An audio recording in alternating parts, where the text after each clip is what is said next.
ಧನುಶ್ರೀ ಅವರು ಒಂದೆರಡು ಪ್ರಶ್ನೆ ಕೇಳ್ತಾರೆ. ಮೇಡಮ್, ನಿಮಗೆ ಮದುವೆ ಆಗೋ ಹುಡುಗ ಆಗಿದ್ರೆ ಹೇಗಿರಬೇಕು ಅಂತ ಹೇಳಿ.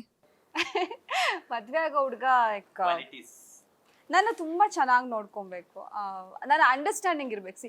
ನನಗೆ ತೀರಾ ಲಕ್ಸುರಿಯಸ್ ಆಗಿರಬೇಕು ಅಥವಾ ಸೆಟಲ್ ಆಗಬೇಕು ಹೋಗಿದ್ದ ಮನೆಗೆ ಆ ಥರದ್ದೆಲ್ಲ ಆಸೆಗಳಿಲ್ಲ. ನನ್ನನ್ನು ತುಂಬ ಚೆನ್ನಾಗಿ ಅರ್ಥ ಮಾಡ್ಕೋಬೇಕು, ನನ್ನ ಸಪೋರ್ಟಿವ್ ಆಗಿ ನೋಡ್ಕೋಬೇಕು, ನಾನು ಮಾಡೋ ಕೆಲಸಗಳಿಗೆ ನಾನು ಬೆನ್ನಿಂದೆ ನಿಂತ್ಕೊಂಡು ಮಾಡು, ನಿನ್ನ ಕೈಯಲ್ಲಿ ಆಗುತ್ತೆ ಅನ್ನೋಷ್ಟು ಸಪೋರ್ಟ್ ಇರಬೇಕು.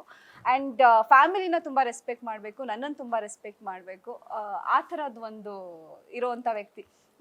ಬರೀ ದುಡ್ಡೇ ಜೀವನ ಅಲ್ಲ, ನಮ್ಮ ವ್ಯಕ್ತಿತ್ವಗಳ ಮಧ್ಯೆ ಒಂದು ಅಂಡರ್ಸ್ಟ್ಯಾಂಡಿಂಗ್ ಏನಿರುತ್ತೆ, ಮಿಸ್ಅಂಡರ್ಸ್ಟ್ಯಾಂಡಿಂಗ್ ಬರದೆ ನನ್ನನ್ನು ಅರ್ಥ ಮಾಡ್ಕೊಳ್ದೆ ನನ್ನ ಫ್ಯಾಮಿಲಿನ ರೆಸ್ಪೆಕ್ಟ್ ಮಾಡಿಕೊಂಡು ನನ್ನ ತುಂಬ ಚೆನ್ನಾಗಿ ನೋಡ್ಕೊಳ್ಳೋವಂಥ ವ್ಯಕ್ತಿ. ಅದು ಯಾರಾದರೂ ಆಗಿರಲಿ.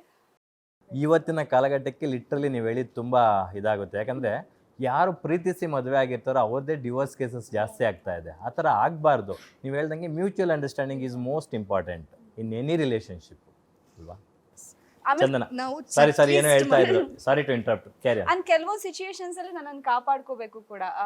ಆ ಥರದ್ದು ಒಂದು ತಾಕತ್ತಿರ್ಬೇಕು. ಬಿಟ್ಕೊಟ್ಬಾರ್ದು ಈಸಿಯಾಗಿ, ಆ ಥರ ಇರಬಾರ್ದು. ಅಂದ್ರೆ ಜಿಮ್ಗೆ ಹೋಗೋ ಹುಡುಗ ಅಂತ ಇಂಡೈರೆಕ್ಟ್ ಆಗಿ ಹೇಳಿದ್ರು. ಅಲ್ಲ, ಆ ಒಂದು ತಾಕತ್ತಿರ್ಬೇಕು. ನನ್ನನ್ನು ಅಂದರೆ ಅವ್ರ ವೈಫ್ನ ಕಾಪಾಡ್ಕೊಳ್ಳೋ ಎಲ್ಲ ಕೆಪಾಸಿಟಿ ಕ್ಯಾಲಿಬರ್ ಇರಬೇಕು. ಯಾರು ಏನೇ ಅಂತಂದ್ರೂ ಅದನ್ನು ಅಲ್ಲಿ ನನ್ನ ಹತ್ರ ಒಂದು ಕ್ಲಾರಿಫೈ ಮಾಡಿಕೊಂಡು ಆ ಒಂದು ಅಂಡರ್ಸ್ಟ್ಯಾಂಡಿಂಗ್ ಕ್ವಾಲಿಟಿ.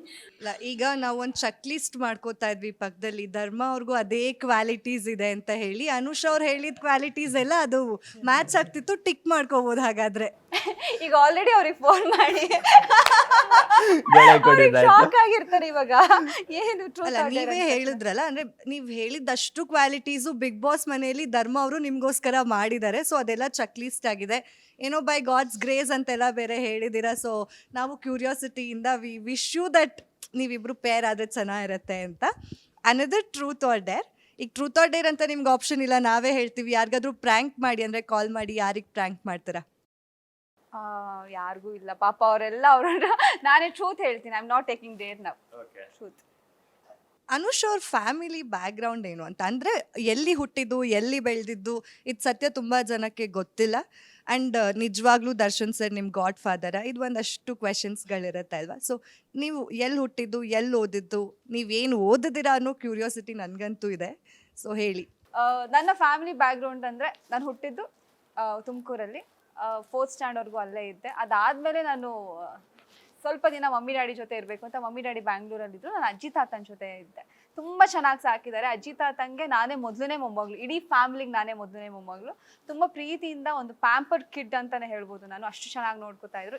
ಇವಾಗ ಎಲ್ಲರೂ ಚಿಕ್ಕ ಚಿಕ್ಕ ಮಕ್ಕಳು ನಮ್ಮ ಮನೇಲಿ, ನಾನೇ ದೊಡ್ಡವಳು.